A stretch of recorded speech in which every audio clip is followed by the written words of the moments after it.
Welcome to The Debrief, where we talk with the Washington Examiner's top journalists about the headlines they're covering this week and where the story's going next. I'm Sarah Westwood, and I'm here today with senior columnist Tim Carney. And Tim, Democrats are trying to sell this Build Back Better Act by arguing it's not going to contribute to inflation and even that it might reduce inflationary pressures.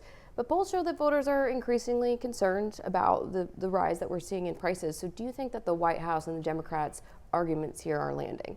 I think it's a better argument than what they had been trying earlier, which is to deny that inflation is existing, which to me echoed the sort of Virginia thing where they're saying, oh, parents aren't really upset about schools. It's a denial of reality really was a strategy by Democrats. They've moved on. And the idea that pumping a ton of money into the economy will not drive inflation is not very convincing.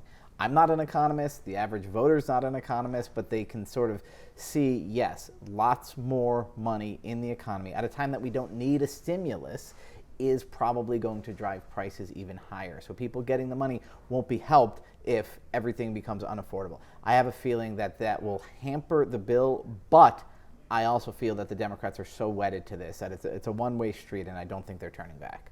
Biden's vaccine mandate for companies with 100 employees or more was suspended by the Labor Department because of a so far successful court challenge. Do you think that this, clear effort from Biden to expand authority beyond, what courts are allowing sort of undermines his claim to be the one restoring respect for norms and institutions? Sure, and he's even admitted at times that he is taking actions that he doesn't think are constitutional or will stand up to muster. This one, there was probably a strategy there, that there are a lot of companies that wanted to impose a vaccine mandate, felt that they would upset a lot of their labor unions or their workforce, and the Biden executive order gave them cover to do it. So to some extent, it accomplished what he was trying to accomplish, but it certainly doesn't look like the guy who's the norm restorer, who's going to be the law follower. He's just going to say, I'm going to do what I can get away with.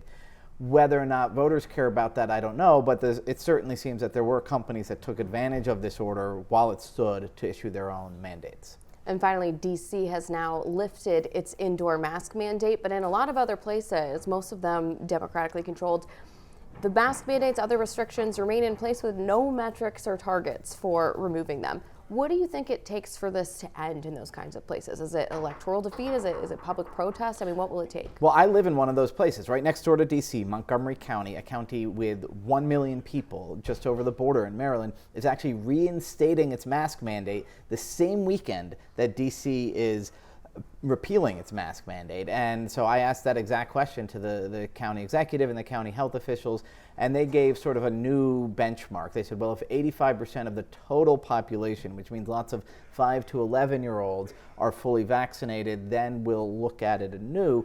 But there's a lot of skepticism. Personally, I imagine that then they'll say, well, when everybody gets a booster, and then when we get the 6-month-old to the 5-month-old, these politicians, I don't think, are going to willingly give it up unless they're facing re-election and see some electoral pushback.